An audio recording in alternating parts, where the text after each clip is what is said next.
अजितदादांचा पदाधिकाऱ्यांवर control राहिलेला नाही असा टोला रोहित पवार यांनी अजित पवारांना लगावलाय। अजितदादांचा पक्ष कोकणातल्या एका नेत्यानं हायजॅक केलाय।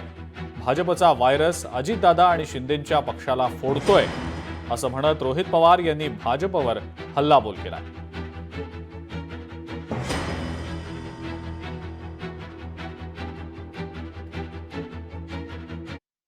तटकरे साहेब ते स्टेटमेंट देतात की सर्व प्रमुख नेत्यांना विश्वासात घेऊन सूरज चव्हाणला बढती देण्याचा निर्णय आम्ही तिथं घेतला। मग अजितदादा त्या नेत्यांमध्ये येत नाहीत का?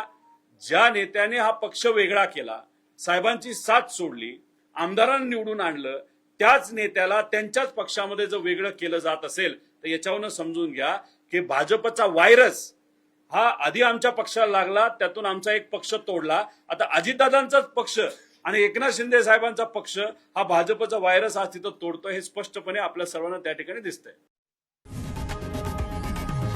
लोकशाही मराठी ऐका, पहा, जागरूक रहा।